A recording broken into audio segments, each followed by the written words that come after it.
Desa Kerman, Warureja, Tegal. Tim SAR yang mendapat laporan langsung bergerak melakukan pencarian, namun tidak langsung membuahkan hasil. Korban akhirnya ditemukan pada Sabtu siang di airan Sungai Kung, Desa Kajen, Lebak, Siu, sejauh 20 km dari titik awal korban hanyut. Menurut warga, korban sebelumnya berusaha menolong pengendara sepeda motor lain yang juga menerobos banjir. Terjadinya itu banjir itu karena nolong orang, karena udah nolong tapi dia malah yang ke bawah harus banjir. Ini udah 2 kali banjir dari kecamatan sampai Bunewa, Karangjambu. Nah itu akhirnya pada longsor semua. Menurut warga, banjir kerap terjadi saat turun hujan deras. Arus banjir meluncur kencang dari atas dan memenuhi badan jalan karena banyak saluran air yang mampet. Dari Tegal, Jawa Tengah, Unibar Ainus melaporkan. Pemirsa, ratusan rumah di Desa Dawuan, Kabupaten Cirebon, Jawa Barat terendam banjir Kamis malam. Hujan deras disertai tingginya debit air kiriman dari Kuningan membuat Sungai Cipager meluap merendam hampir seluruh permukiman rumah warga.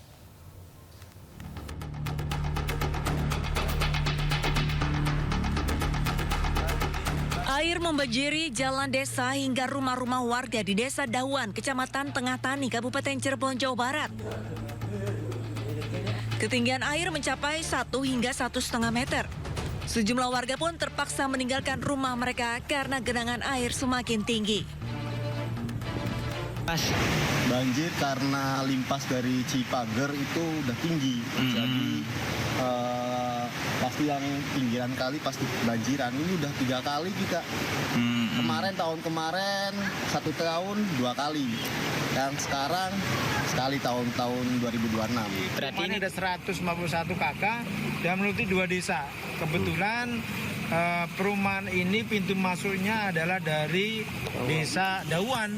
Nah, jadi yang terdampak adalah Desa Dawuan dengan Desa Kalibaru.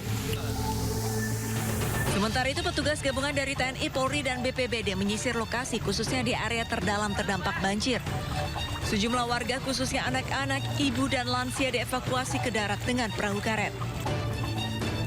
Akibat banjir ini, 151 kepala keluarga yang menempati ratusan rumah terdampak. Dari Cirebon, Jawa Barat, Toy Skandar, Ainus melaporkan. Janji komika Panji Pragiwaksono untuk tak menghindar dari panggilan polisi benar-benar terrealisasi. Pagi tadi komika tayangan Mensrea itu memenuhi panggilan pemeriksaan di Polda Metro Jaya.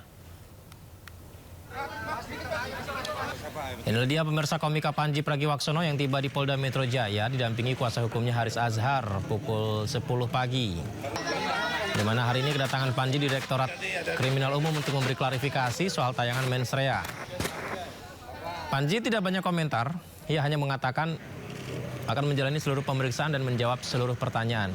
Sebelumnya Panji dilaporkan beberapa pihak dugaan penghasutan hingga penistaan agama. Di mana pemeriksaan Panji diperiksa berlangsung hingga sore hari tadi.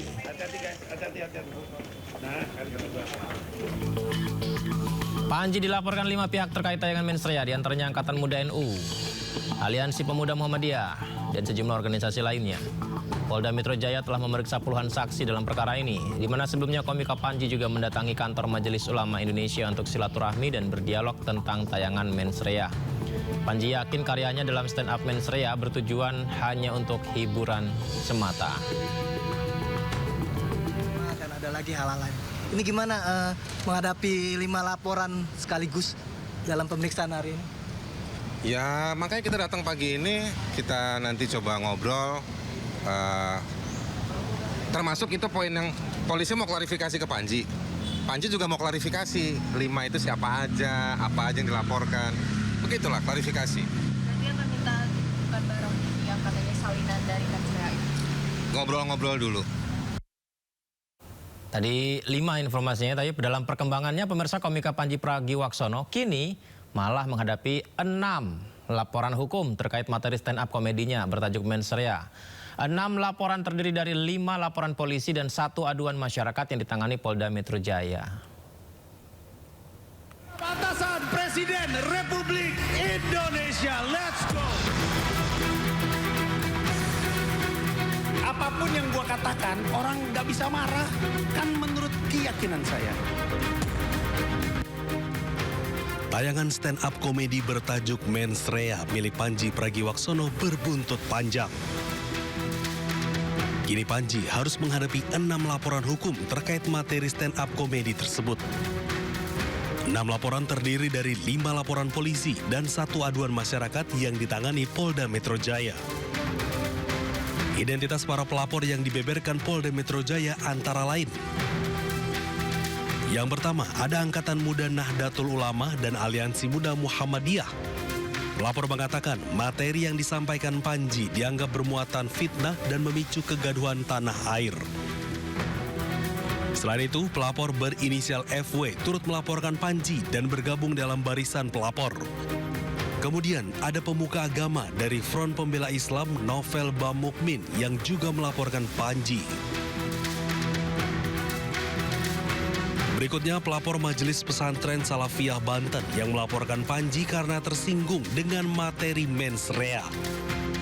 Selain itu, seorang pelapor berinisial F juga membuat laporan polisi dengan substansi serupa. Terakhir, ada aduan masyarakat dari seorang pelapor berinisial BU. Selain Polda Metro Jaya, Panji Pragiwaksono juga dilaporkan seorang warga bernama Supriyatna ke Polda Banten atas penistaan agama. Dugaan pelecehan terhadap ibadah sholat ditemukan pelapor dari materi Mens Rea. Tidak hanya materi Mens Rea yang berbuntut panjang, pertunjukan Mesake Bangsaku tahun 2013 silam yang disampaikan Panji juga diprotes masyarakat Toraja. Aliansi Pemuda Toraja pun melaporkan Panji ke Bareskrim Polri pada 3 November 2025 lalu. Tim Liputan iNews melaporkan.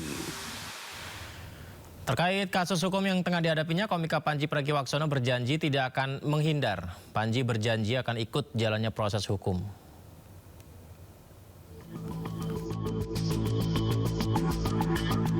Jadi terlapor atas tayangan Mens Rea, komika Panji Pragiwaksono menegaskan dirinya tidak akan menghindari panggilan Polda Metro Jaya. Panji berjanji akan mengikuti jalannya proses hukum yang berjalan. Panji dijadwalkan dipanggil pada Jumat 6 Februari 2026 untuk dimintai klarifikasi terkait materi tayangan stand-up komedi bertajuk Mens Rea. Saya akan jalanin prosesnya saja. Saya tidak akan menghindar ajakan untuk berdialog. Saya tidak akan menghindar panggilan. Ketika saya dibutuhkan untuk hadir, tentu saya akan hadir. Dan itulah alasan kenapa saya datang ke sini juga. Sisanya saya ngikutin prosesnya aja. Apapun yang terjadi di ujung, saya percaya itu untuk kebaikan. Insya Allah. Sebelumnya komika Panji telah mendatangi kantor MUI untuk bersilaturahmi dan berdialog mengenai tayangan Mens Rea. Panji yakin dari karyanya yang bertujuan hanya untuk hiburan akan berakhir baik. Tim Liputan iNews melaporkan. Polda Metro Jaya telah memeriksa 2 komika juga yang jadi pembuka pertunjukan stand-up komedi bertajuk Mens Rea atau opener ya. Keduanya diperiksa terkait penyelenggaraan acara, kegiatan acara, dan materi acara.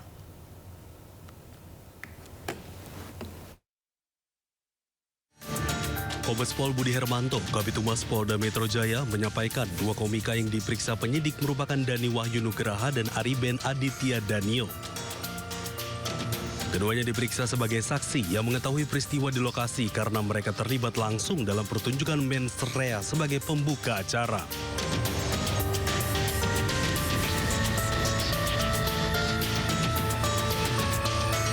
Pemeriksaan difokuskan pada klarifikasi penyelenggaraan acara, rangkaian kegiatan, serta materi yang disampaikan. Usai diperiksa, kuasa hukum Panji Haris Azhar menyebut ada 63 pertanyaan yang diajukan polisi. Pemeriksaan terkait dengan konten Panji dalam Mens Rea. Panji dan tim lawyer sudah selesai pemeriksaan undangan klarifikasi. Tadi dari mulai kurang lebih dari jam 10.30 lewat. Ada 63 pertanyaan, baru selesai kira-kira 5 menit atau 10 menit yang lalu. Silakan kalau teman-teman ada pertanyaan. 36 pertanyaan belum dijelaskan rinciannya. 63 pertanyaan. 63 kebalik. Iya, kamu tadi pakai ejaan Arab. Ya. Gimana Mas? Iya Mas, apa aja Mas? Yang ditanyakan itu selain soal data pribadi standar, itu ditanyakan soal penyelenggaraan. Sebelum penyelenggaraan dijelaskan soal nama-nama dan siapa-siapa saja pelapor terhadap Panji, lalu ditanyakan soal penyelenggaraan, lalu dipertunjukkan kepada Panji diperlihatkan video-video dari akun-akun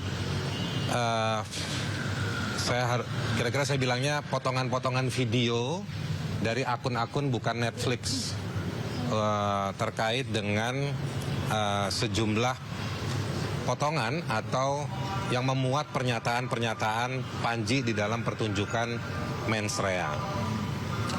Pertunjukan video dan video yang ditanyakan yang memuat pernyataan-pernyataan dari Panji terkait dengan babakan soal, ini istilah dari saya ya, soal sholat, lalu juga soal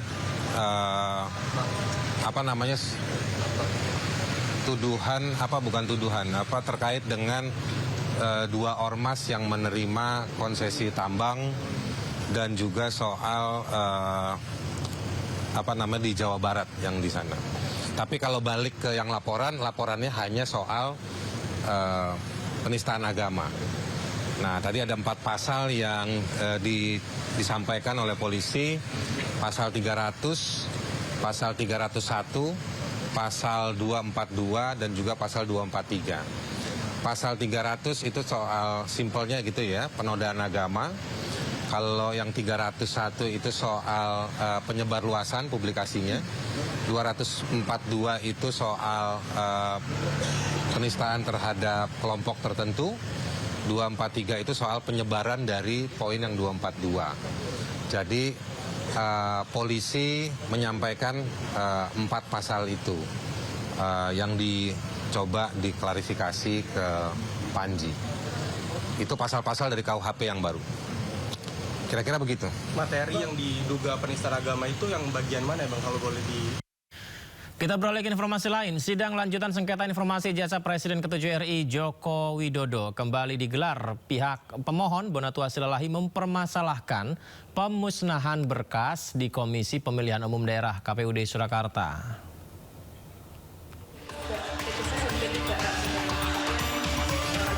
Sidang lanjutan sengketa informasi ijazah Joko Widodo di Komisi Informasi Publik Jawa Tengah memasuki tahap pemeriksaan berkas pembuktian.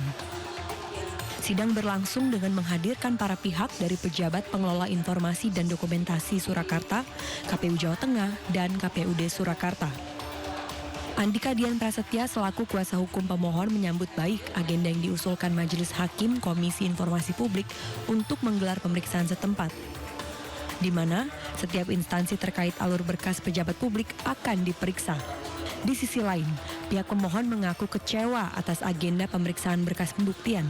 Pasalnya, alur keberadaan ijazah Jokowi masih dinilai rancu mengenai siapa yang harus menyimpan berkas pejabat publik Surakarta. Pihak pemohon juga mengaku kecewa atas agenda pemeriksaan setempat yang masih berupa wacana. Ya, harapan kami di sidang KIP ini semoga terbuka semuanya. Karena dari apa yang kami mohonkan itu sebenarnya adalah keterbukaan publik. Dan juga ini juga kritik juga buat KPU. Maka dari itu kalau memang sesuai dengan Undang-Undang Pemilihan Umum, seharusnya ijazah SMA itu juga dicantumkan. Ini kan ada SMA-nya lah. Kalau semuanya bermasalah kan kita tidak bisa tahu. Dari Semarang, Andrea Prianto, iNews melaporkan. KPK menggelar operasi tangkap tangan terhadap aparat penegak hukum di Depok, Jawa Barat. Dalam OTT kali ini, KPK mengamankan ketua dan wakil ketua Pengadilan Negeri Depok serta 1 orang jurusita pengadilan.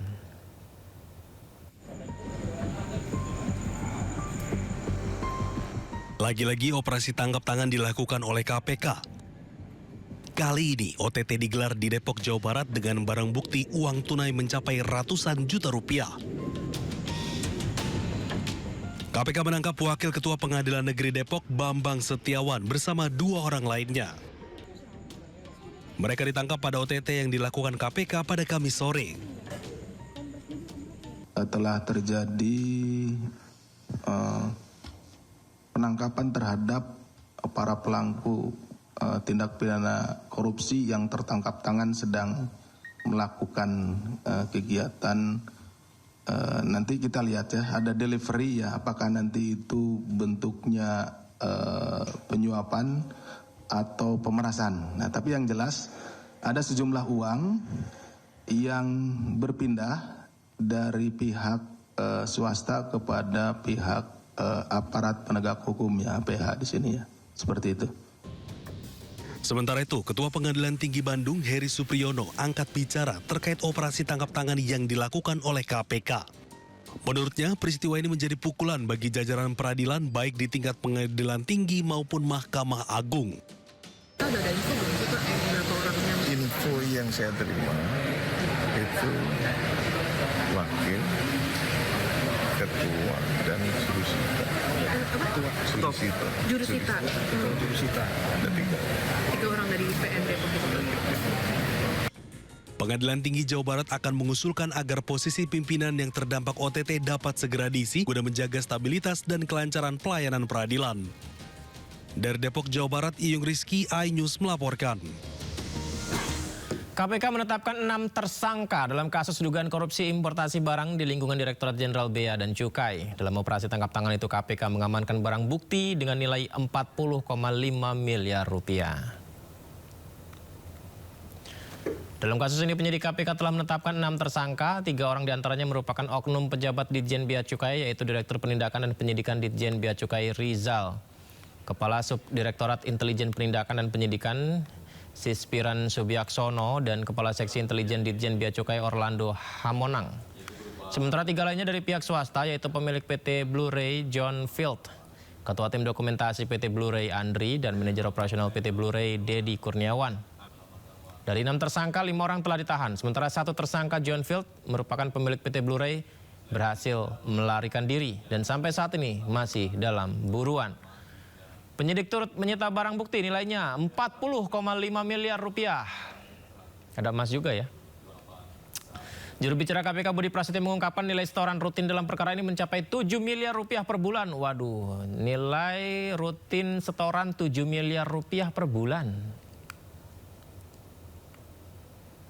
Memperhatikan kecukupan alat bukti, maka ditetapkan 6 orang sebagai tersangka, yaitu Saudara RZL, Direktur Penindakan dan Penyidikan Direktorat Jenderal Bea dan Cukai periode 2024-2026. Saudara SIS, selaku Kepala Subdirektorat Intelijen Penindakan dan Penyidikan Direktorat Jenderal Bea dan Cukai. Saudara ORL, selaku Kepala Seksi Intelijen Direktorat Jenderal Bea dan Cukai. Ini dari pihak DJBC-nya. Kemudian dari pihak PTBR-nya, dari swastanya. Saudara JF, selaku pemilik PTBR, kemudian Saudara AND, selaku Ketua Tim Dokumen Importasi PTBR, dan Saudara DK, selaku Manajer Operasional PTBR. KPK selanjutnya melakukan penahanan terhadap 5 tersangka untuk 20 hari pertama, sejak tanggal 5 Februari sampai dengan 24 Februari 2026. Penahanan dilakukan di Rumah Tahanan Negara Rutan Cabang Gedung Merah Putih KPK. Nah, mungkin ada pertanyaan dari rekan-rekan, yang ditetapkan 6, yang ditahan 5. Kemana satu lagi, kan gitu kan? Ya, satu lagi pada saat kita akan, teman-teman di lapangan akan melakukan tangkap tangan, itu Saudara JF melarikan diri. Sekaligus pada kesempatan kali ini saya menghimbau, ya, kami dari KPK menghimbau kepada Saudara JF atau kepada seluruh masyarakat yang mengetahui keberadaannya segera untuk menyerahkan diri. Antrian panjang masih terjadi di kantor BPJS Kesehatan Depok. Warga terus berdatangan untuk mengurus kepesertaan BPJS yang bermasalah dan tidak dapat digunakan lagi.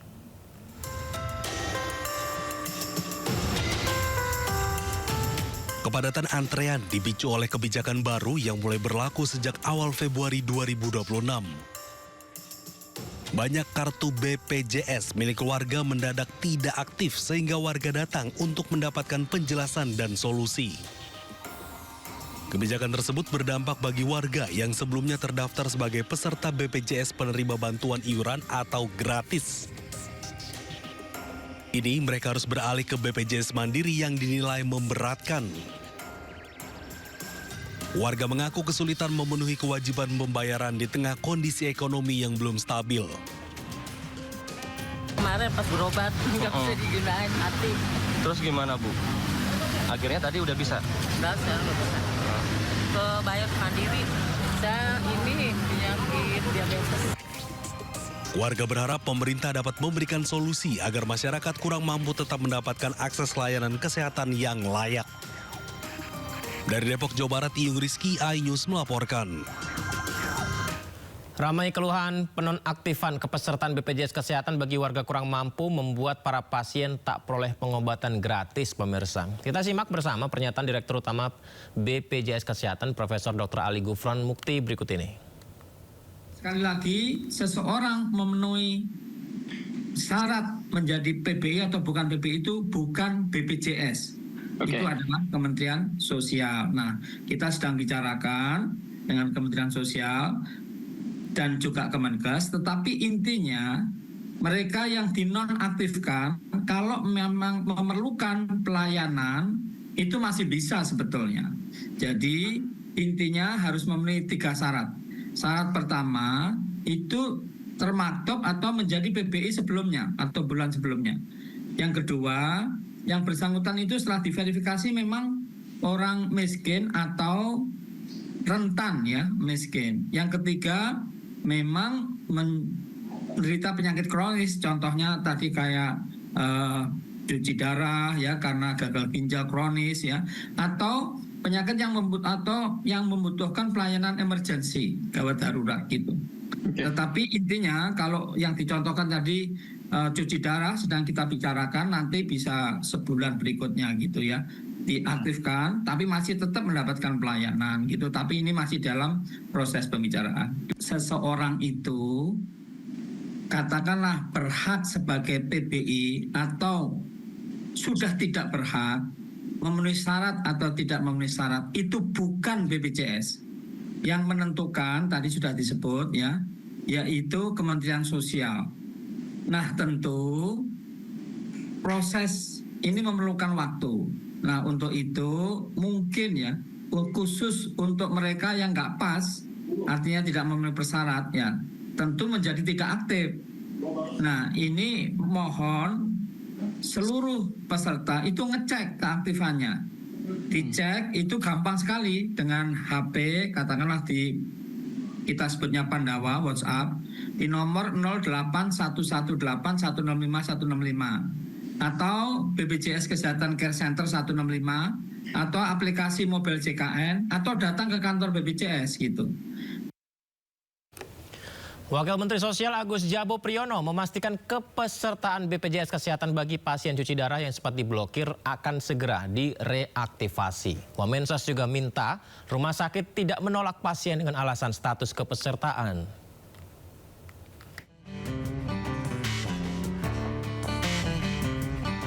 Wakil Menteri Sosial Agus Jabo Priyono menegaskan layanan kesehatan bagi pasien cuci darah tidak boleh terhambat, terlebih bagi warga yang terdampak bencana. Wamensos memastikan kepesertaan BPJS Kesehatan bagi pasien cuci darah yang sempat diblokir akan segera direaktivasi dan meminta rumah sakit tidak menolak pasien dengan alasan status kepesertaan. Saat ini Kemensos tengah berkoordinasi dengan Kementerian Kesehatan dan BPJS Kesehatan untuk mempercepat proses aktivasi kembali. Jadi kita mau khusus ya, ini saya sampaikan khusus untuk pasien cuci darah ya, kita akan segera reaktivasi kembali. Kita sedang berkoordinasi dengan Kemenkes, kita sedang berkoordinasi dengan BPJS. Jadi saya minta pihak rumah sakit tidak boleh menolak pasien cuci darah, karena nanti ya yang kemarin diblokir itu akan segera direaktivasi kembali ya. Jadi saya sampaikan begitu. Estimasi waktunya Pak kapan? Secepatnya. Jadi kalau mereka sudah masuk ya kan segera akan kita reaktivasi. Dan kita sudah minta kepada BPJS khusus pasien-pasien cuci darah dikasih tanda supaya secepatnya secara nasional bisa kita reaktivasi semua.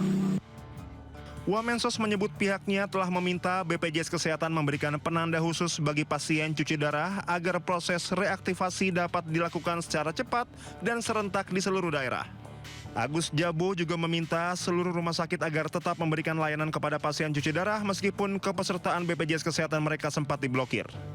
Ia menjelaskan bagi pasien yang sudah datang dan membutuhkan layanan cuci darah, proses reaktivasi BPJS akan dilakukan secepat mungkin agar pelayanan medis tidak tertunda. Dari Bandung, Jawa Barat, Yuwono Wahyu Anyus melaporkan. Sementara itu Menko Bidang Pemberdayaan Masyarakat Muhaimin Iskandar atau Caimin memastikan program pemutihan tunggakan iuran BPJS Kesehatan akan dilakukan dalam waktu dekat. Target pelaksanaan pemutihan BPJS Kesehatan ini mundur dari sebelumnya yang ditargetkan bisa diterapkan di akhir tahun 2025. Jadi Caimin menyebut saat ini pihaknya bersama dengan kementerian dan lembaga terkait masih melakukan penyempurnaan sistem tata kelola. Hal ini diperlukan untuk memastikan kebijakan pemutihan tunggakan BPJS Kesehatan dapat berdampak baik kepada masyarakat. Terkait kebutuhan anggaran pelaksanaan program yang mencapai 20 triliun rupiah, Caimin memastikan pemerintah masih perlu melakukan pemeriksaan lebih lanjut lagi. Penyempurnaan sistem tata kelolanya sehingga pelaksanaannya betul-betul efektif, tidak ada moral hazard ya, kesalahan ataupun dinikmati orang yang tidak yang ingin meraup keuntungan. Sebelumnya kan akhir tahun, Gus. Berarti mundur. Ya, awal tahun ini insya Allah. Polda NTT memberikan pendampingan untuk keluarga anak yang mengakhiri hidupnya di Ngada, Nusa Tenggara Timur, pemirsa. Pendampingan diberikan secara psikologis untuk keluarga yang hingga saat ini masih berduka.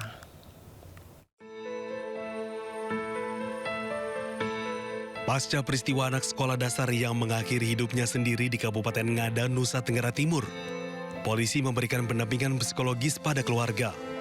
Pendampingan dilakukan oleh tim psikolog dari Polda NTT dan telah melakukan asesmen pada ibu korban untuk menguatkan kondisi psikologinya. Berbagai metode dilakukan termasuk dengan berdialog langsung dengan keluarga korban. Kami diperintah untuk melakukan pendampingan psikologi sekaligus memberikan penguatan kepada korban. Untuk hari pertama ini kami melakukan penguatan dulu pada korban. Tadi Mama Reti juga awalnya masih sedih, masih tertutup, tapi setelah kami berikan sedikit terapi menggunakan metode terapi ISEF, ini kok tadi bisa setelah melakukan terapi kok bisa tersenyum. Tim psikolog dari Polda Nusa Tenggara Timur akan terus melakukan pendampingan hingga kondisi seluruh keluarga korban berangsur membaik. Dari Ngada, Nusa Tenggara Timur, Joni Nura, iNews melaporkan. Seorang anak kelas 4 SD mengakhiri hidupnya di Nusa Tenggara Timur diduga akibat tidak mampu membeli buku dan pena. Dalam olah TKP, korban menuliskan sepucuk surat perpisahan kepada ibunya.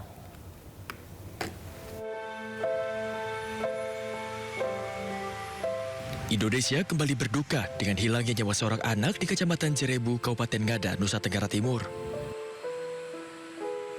Anak kelas 4 SD tersebut memutuskan untuk mengakhiri hidupnya di pohon cengkeh dekat kebun milik neneknya. Korban mengakhiri hidupnya akibat tekanan ekonomi dan ketidakmampuan untuk membeli pena dan buku. Saat melakukan olah TKP, petugas menemukan sepucuk surat dari korban yang mengucapkan perpisahan kepada ibunya. Kalau keseharian yang kami tahu di tetangga, ini anak ini tidak tahu lagi mungkin. Dia juga terasa beban hidup terlalu tinggi. Kena tiap hari.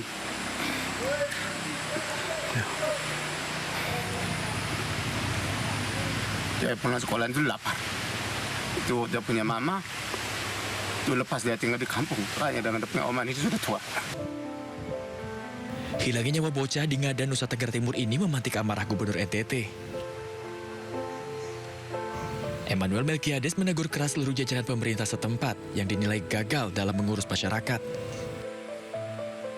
Seorang anak di NTT ini meninggal hanya karena tidak bisa beli buku.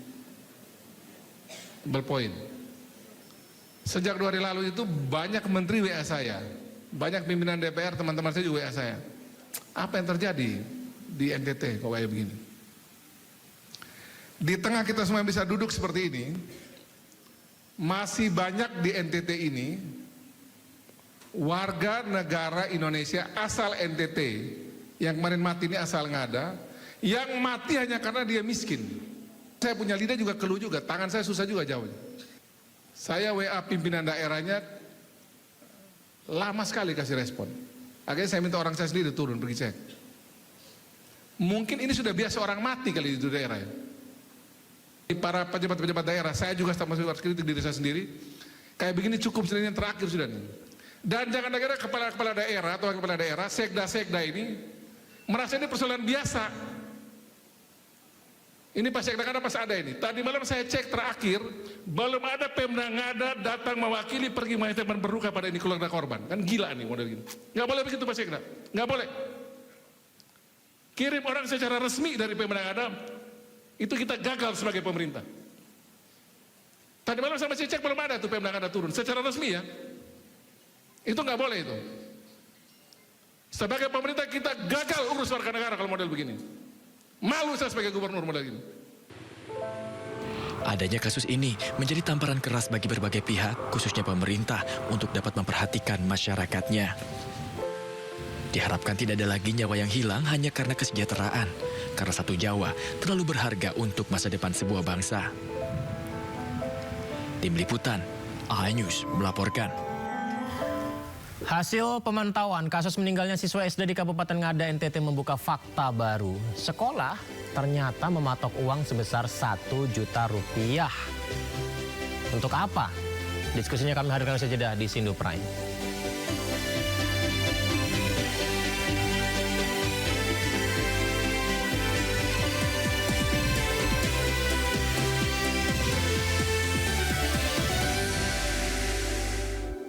Pemirsa, data yang masih kacau, sistem yang rapuh, negara seolah gagal mendata, membaca, mendeteksi kemiskinan yang nyata di depan mata. Sekolah negeri menarik pungutan 1,2 juta, kok bisa ya? Jelas menjadi beban bagi keluarga yang tidak punya.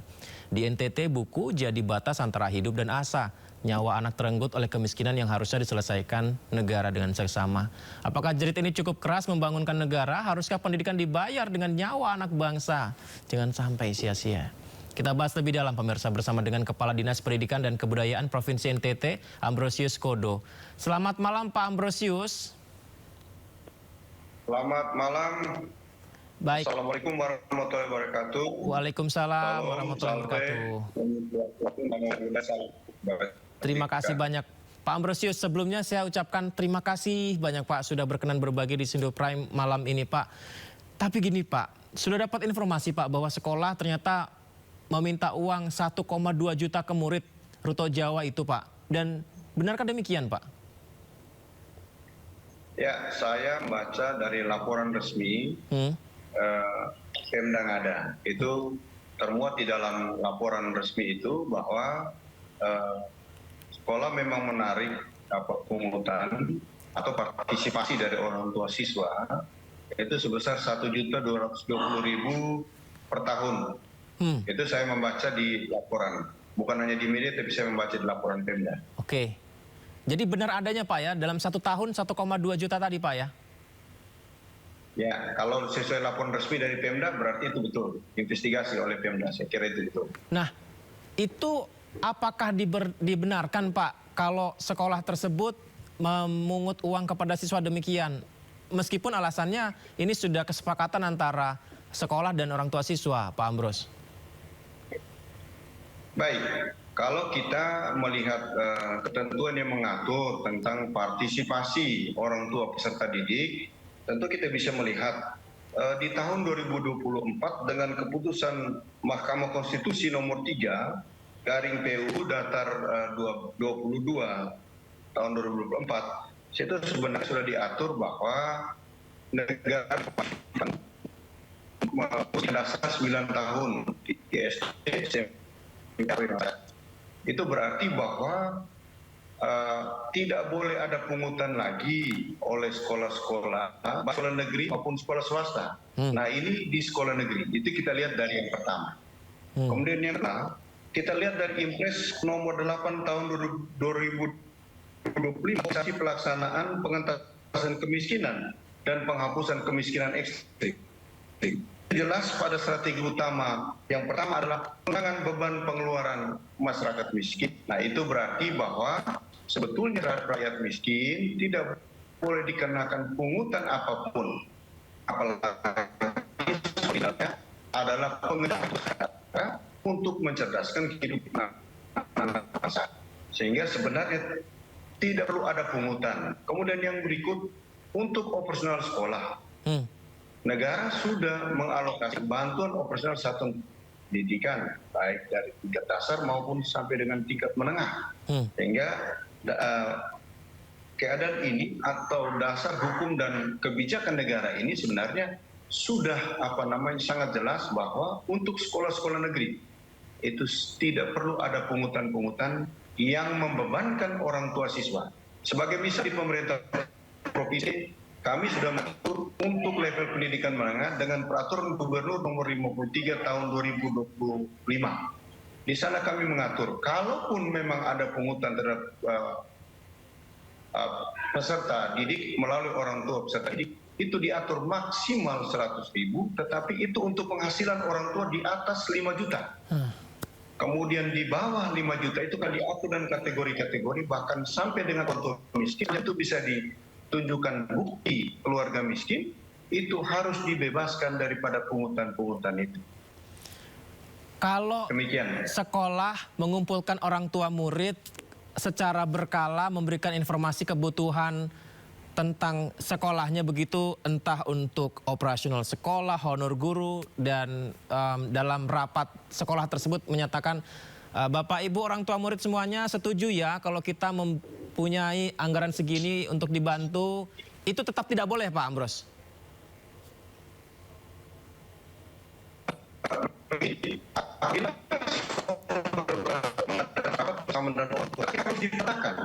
harus dipetakan kemampuan ekonomi orang tua siswa itu. Sehingga ada yang keluarga miskin itu sebenarnya memang tidak boleh dibebankan pungutan. Karena untuk hidup saja negara harus bantu dia melalui PKH. Lalu untuk anak-anak bisa memenuhi kebutuhan personalnya seperti tas, buku, tulis, dan sebagainya, negara mengalokasikan BIP. Sehingga sesungguhnya itu tidak boleh dikenakan pada orang tua dari peserta didik atau orang tua peserta didik dengan kategori miskin ataupun miskin. Sebenarnya tidak boleh terjadi seperti itu. Ada satu lagi Pak Ambrose yang saya baca di media online ya Pak.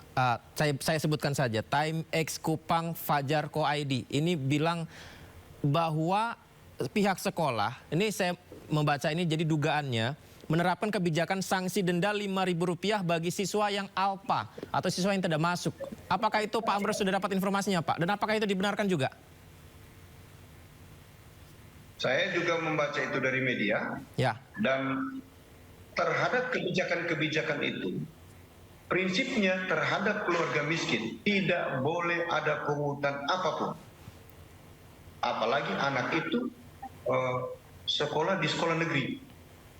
Negara kan sudah mengatur bahwa itu adalah hak anak untuk menuntut pendidikan. Dan antara negara dan hak anak itu sebetulnya dua hal yang bersinggungan, tidak bisa dilepas pisah. Karena bangsa ini eksisten atau bisa eksistensi bangsa ini kalau generasi ini disiapkan. Jadi ini tugas negara. Berarti ketika di lapangannya bahkan sudah asesmennya dihasilkan dari pejabat setempat, artinya ini kan sudah ditemukan ya Pak, ada pelanggaran di sana. Lantas langkahnya apa Pak Ambrose kepada yang bersangkutan, kepada sekolah tersebut Pak Ambrose? Yang pasti langkahnya adalah secara terstruktur, Bapak Gubernur sebagai wakil pemerintah pusat di daerah tentu akan menindaklanjuti kepada bupati setempat, dan bupati tentu akan melakukan langkah penegakan aturan terhadap perangkat-perangkat yang ada di bawah kewenangan bupati. Demikian. Apakah Pak Ambrose, ini kan akhirnya masyarakat bertanya-tanya begitu ya, ini kan yang mungkin kita tidak bisa deteksi ketika peristiwa ini tidak terjadi begitu. Kalau selama ini khawatirnya Pak Ambrose, apakah masih ada Pak beberapa sekolah yang memungut uang seperti itu Pak? Apakah ini akhirnya menjadi satu langkah dari pemerintah provinsi untuk melihat beberapa daerah setempat, jangan-jangan masih ada yang memungut seperti ini Pak Ambrose? Baik, terima kasih. Saya kira ya Saya kira masih sangat mungkin fakta itu bisa ditemukan. Tetapi yang paling penting adalah dibutuhkan suatu pengaturan oleh pemerintah kabupaten kota yang memiliki kewenangan yang oleh ketentuan mengurus pendidikan dasar. Kami seperti saya bilang tadi, kami di pemerintah provinsi yang mengurusi pendidikan menengah dan pendidikan khusus itu sudah mengatur dengan peraturan Gubernur 53 tahun 2025. Kita berharap juga pemerintah kabupaten akan menindaklanjuti itu dengan peraturan bupati yang mengatur tentang pendanaan pendidikan di sekolah, sehingga diatur betul partisipasi orang tua daripada peserta didik dan tugas komite di dalam rangka mendukung peningkatan kualitas belajar mengajar di sekolah itu. Pak Amros, fakta itu. Izin Pak, mungkin saya butuh wawasan lagi begitu Pak. Berarti Pak Amros ini dari Kepala Dinas Dikbud NTT itu secara provinsi Pak ya, untuk pendidikan menengah dan bagaimana di provinsi begitu Pak ya. Berarti kalau yang kabupaten ini beda lagi begitu Pak Amros ya? Benar. Ya, kabupaten itu di bawah kewenangan yang mengurusi pendidikan dasar PAUD, TK, SD, SMP. Itu diurus oleh pemerintah kabupaten kota. Provinsi itu mengurus pendidikan menengah. Begitu. SMA, SMK dan sekolah luar biasa. Begitu. Ininya bagaimana Pak? Benang merahnya untuk bisa koordinasi begitu supaya berjenjang. Ini kan kita perlu ada proses yang baik ya Pak ya, dari SD, SMP ke SMA-nya supaya bisa ada benang merah yang baik begitu dalam pendidikannya ini Pak. Ini gimana Pak koordinasinya Pak? Saya kira gubernur sebagai wakil pemerintah pusat tentu bisa melakukan dalam tugas fungsi sebagai wakil pemerintah pusat bisa mengkoordinasikan bupati-bupati kepala daerah. Tentu dalam hal ini dikerjakan oleh dinas pendidikan untuk mengkoordinasikan dinas pendidikan kabupaten kota untuk memperhatikan ketentuan-ketentuan yang sudah diatur antara lain oleh keputusan Mahkamah Konstitusi dan juga oleh Impres nomor 8. Ya. Kemiskinan dan penghapusan kemiskinan ekstrim. Satu lagi Pak Amros. Juga kita akan segera berkoordinasi dengan Badan Penjaminan Mutu Pendidikan yang merupakan instansi vertikal dari Kemendikbudristek untuk bisa kita koordinasikan untuk segera menyikapi agar supaya tidak ada lagi kejadian-kejadian. Ya, amin. Seperti itu. Baik. Satu lagi Pak Amros. Ini tuh apakah baru kali ini Pak Amros mendengar ada pungutan atau sebelumnya banyak Pak laporan tentang pungutan di sekolahan Pak Amros? Ya. Gimana Pak? Apakah ini adalah informasi pertama yang Pak Amros dengar bahwa ada sekolah yang meminta pungutan seperti ini Pak? Apa sebelumnya sebenarnya banyak Pak keluhan seperti ini Pak Amros? Iya, sebenarnya sebelumnya itu ada keluhan seperti itu, tapi kita merujuk kembali kepada aturan yang tadi, sebagaimana saya sampaikan tadi. Sehingga pungutan-pungutan itu sebenarnya tidak boleh terjadi lagi. Begitu. Baik. Sehingga dibutuhkan koordinasi yang tapi untuk supaya bisa penegakan aturan-aturan yang sudah diatur. Tetapi juga saya sampaikan tadi kami di bawah pimpinan Pak Gubernur dan Wakil Gubernur melakukan rapat koordinasi dengan Bupati, Wali Kota, dan stakeholder terkait untuk menindaklanjuti kondisi ini, memastikan negara untuk memastikan data-data terkait dengan perlindungan sosial itu bisa dirapikan, bisa kemudian bisa lebih cepat menghindari alasan-alasan administrasi untuk hal-hal yang substansi. Sehingga sampai administrasi dan menyampaikan yang substansi tadi luar biasa rapat tadi dan mendapat dukungan dari kepala daerah dalam hal ini bupati, wali kota yang mengikuti rapat tadi. Kita sepakat bahwa kita harus mengakhiri kondisi ini. Ya. Demikian. Setuju, Pak Amros, setuju. Jangan sampai karena administrasi masalahnya jadi malah mencuri hak yang harus didapatkan anak-anak Indonesia. Pak Amros, terima kasih banyak ya Pak ya. Izin Pak, nanti mungkin kita bisa dialog kembali Pak, dan doa kami untuk NTT semoga pendidikannya semakin baik, anak-anak di sana semakin sejahtera, Indonesia semuanya semakin sejahtera. Makasih ya Pak Amros ya. Selamat malam Pak, Assalamualaikum. Ya, dan pemirsa, informasi berikutnya, ini kan sebelumnya juga banyak disampaikan, digaungkan bahwa anak tersebut meninggal dunia salah satunya akibat keinginannya membeli buku dan pulpen tidak dipenuhi begitu. Dan ini dibantah keras ternyata oleh Bupati Ngada Raimundus Bena. Jadi Bupati Ngada Raimundus Bena membantah kabar yang mengaitkan kematian korban akibat tidak dibelikan buku dan pulpen. Jadi Bupati Ngada Raimundus Bena mengatakan, saya tegaskan informasi itu tidak tepat, motif bunuh diri karena buku atau pulpen. Pemerintah akan menelusuri penyebaran informasi keliru itu. Raimundus mengatakan pemerintah daerah akan berkoordinasi dengan kepolisian untuk telusuri sumber penyebaran informasi keliru itu.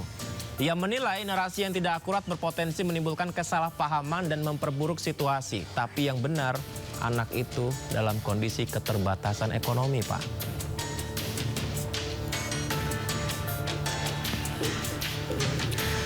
Ya, semoga menjadi pelajaran buat kita semuanya. Kita akan informasi berikutnya. Seorang warga meninggal dunia usai gempa magnitudo 6,4 yang mengguncang Pacitan, pemirsa.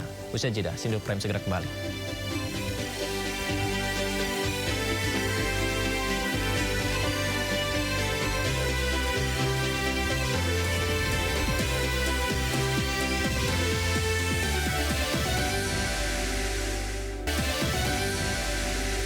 Dampak gempa magnitudo 6,4 yang mengguncang Pacitan, Jawa Timur menyebabkan sejumlah rumah warga rusak. Gempa juga mengakibatkan 1 orang meninggal dunia, diduga akibat syok pasca gempa bumi.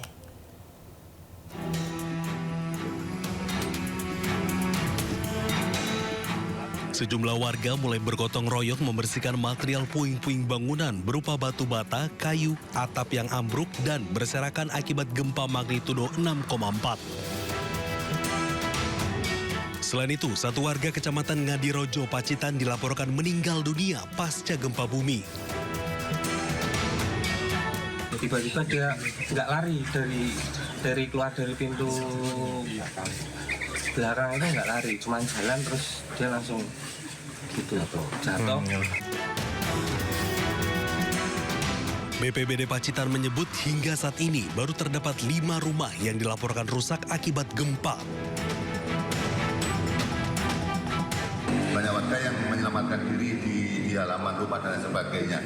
Nah, kebetulan kejadian yang ada di Desa Tanjung Puro, Kecamatan Ngadirojo itu ada salah satu warga yang meninggal dunia, Bapak Joko Santoso, usia 53 tahun.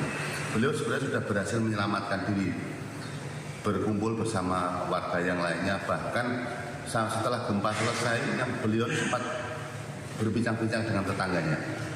Nah, ketika berdiri, langsung beliau ambruk. Sementara para pelayat terus berdatangan di kediaman korban gempa yang diduga meninggal dunia karena syok pasca gempa.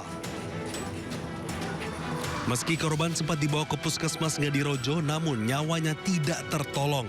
Kini almarhum telah dimakamkan di tempat pemakaman umum desa setempat. Dari Pacitan, Jawa Timur, Ahmad Subeki, iNews melaporkan. Dampak gempa Pacitan dirasakan warga Kota Blitar, Jawa Timur. Sebuah bangunan rumah roboh dan menimpa sebuah kafe saat pekerja kafe tengah bersih-bersih.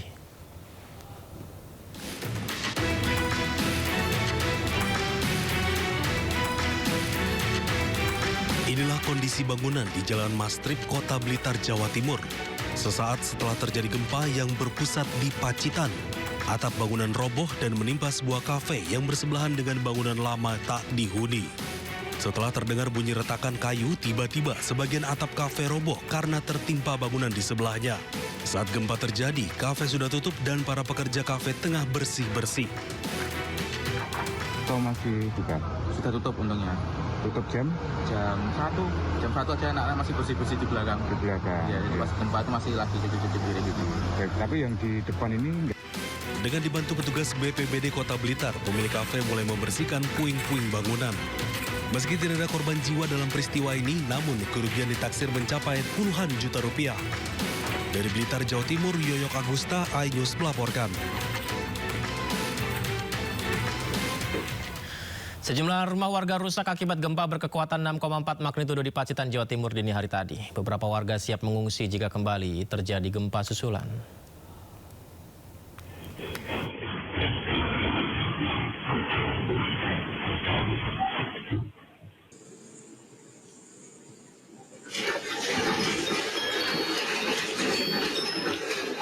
Gempa magnitudo 6,4 mengguncang Pacitan, Jawa Timur, Jumat dini hari. Guncangan terasa kuat membuat warga sempat panik dan keluar rumah mencari tempat aman.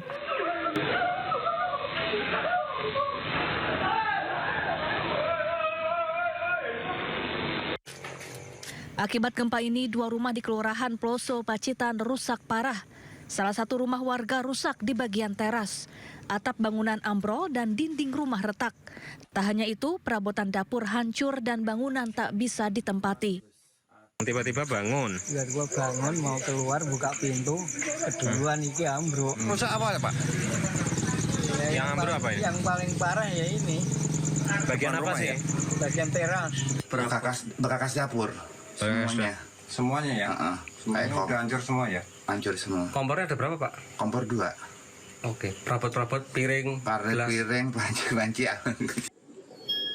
Gempa berkekuatan 6,4 magnitudo terjadi pukul 1:06 waktu Indonesia Barat, berpusat dari 89 km tenggara Pacitan, berkedalaman 10 km. Meski sempat terjadi kepanikan karena guncangan sangat kuat, namun tidak berpotensi tsunami. Hingga saat ini, Badan Penanggulangan Bencana Daerah Kabupaten Pacitan masih melakukan pendataan terkait kerusakan akibat gempa. Dari Pacitan, Jawa Timur, Ahmad Subeki, iNews melaporkan.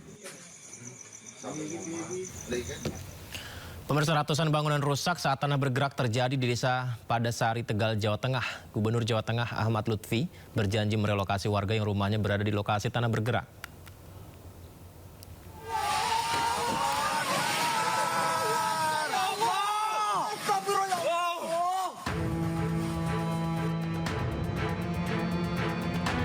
Sebuah bangunan SMA milik Pondok Pesantren Al-Adalah ambruk saat terjadi tanah bergerak di Desa Padasari, Kecamatan Jatinegara, Tegal, Jawa Tengah. Selain menghancurkan bangunan sekolah, tanah bergerak juga berdampak ke ratusan rumah warga serta fasilitas umum lainnya.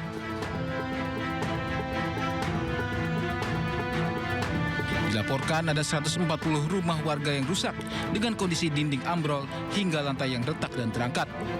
Kondisi yang sama juga terjadi di jalan-jalan pemukiman warga.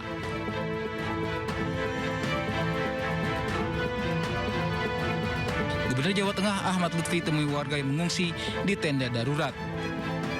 Gubernur memberikan bantuan kepada warga dan berjanji akan merelokasi warga yang rumahnya berada di lokasi tanah bergerak. Ada 250 masyarakat kita nanti yang mau tidak mau harus kita relokasi. Jadi kita relokasi tidak hanya di tempat pengungsian, Bupati sudah menetapkan satu hunian sementara yang nantinya akan kita geser menjadi hunian tetap. Kita baru nyari tempat, itu satu. Kemudian yang kedua yang tidak kalah pentingnya adalah bagaimana kecepatan kita menangani layanan dasar masyarakat. Layanan dasarnya apa? Dari mulai dapur umum sudah terpenuhi, dari kesehatannya posko kesehatan sudah terpenuhi. Tidak ada korban akibat bencana ini, namun warga mengaku khawatir karena kondisi tanah yang labil. Bencana tanah bergerak di Desa Padasari terjadi sejak Senin kemarin pasca hujan lebat. Warga pun terpaksa mengungsi karena rumah mereka hancur. Dari Tegal, Jawa Tengah, Yunibar, iNews melaporkan. Wakil Presiden Republik Indonesia Gibran Rakabuming Raka mengunjungi kondisi warga terdampak bencana tanah bergerak di Desa Padasari, Jatinegara, Kabupaten Tegal, Jawa Tengah. Inilah pemirsa Wakil Presiden kita, Gibran Rakabuming Raka, mendatangi sejumlah lokasi pengungsian guna melihat kondisi para korban sekaligus memastikan penanganan darurat berjalan dengan baik. Wapres Gibran mengunjungi posko pengungsi Al-Azhar 2 serta lokasi pengungsian di rumah salah satu warga yang saat ini menampung sebagian pengungsi. Selain meninjau posko, Wapres juga menyambangi lokasi terdampak tanah bergerak di Desa Padasari. Sementara itu jumlah pengungsi akibat bencana tanah bergerak mencapai 1.686 jiwa, terdiri dari 1.160 warga lokal dan 526 santri. Hampir 500 rumah warga rusak.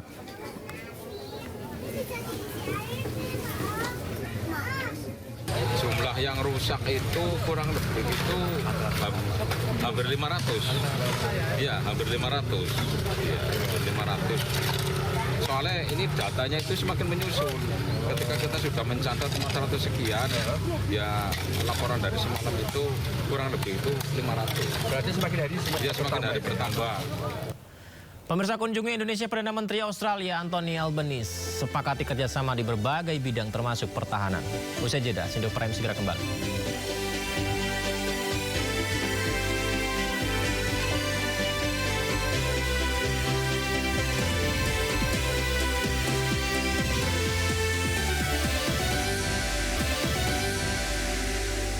Dalam acara perayaan hari ulang tahun ke-18 Partai Gerindra, Ketua Harian Partai Gerindra Sufmi Dasko Ahmad mengingatkan para kader untuk mari bergerak bersama rakyat.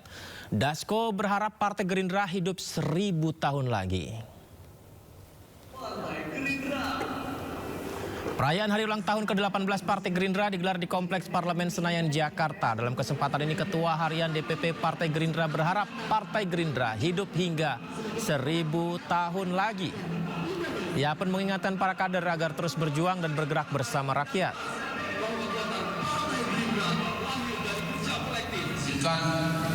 Dari hati yang paling dalam, saya Sufmi Dasko Ahmad, Ketua Harian Partai Gerindra, mengucapkan terima kasih atas perjuangan, pengorbanan, dan pengabdian, baik yang sudah bersama-sama sejak nol maupun yang menyertai sampai dengan pada hari ini 18 tahun berdirinya Partai Gerindra.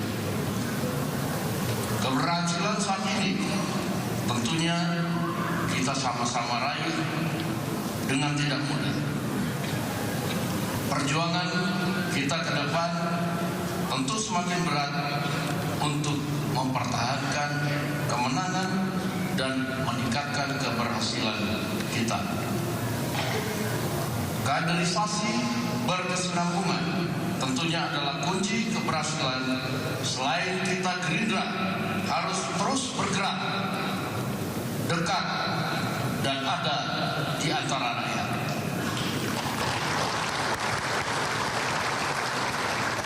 Kita bersama ingin Gerindra hidup 1000 tahun lagi. Dirgahayu Partai Gerindra 18 6 Februari 2026, kompak, bergerak, berdampak. Presiden Prabowo Subianto menerima kunjungan kenegaraan Perdana Menteri Australia Anthony Albanese. Pemirsa, Perdana Menteri Australia tiba di Istana Negara jam 9 pagi.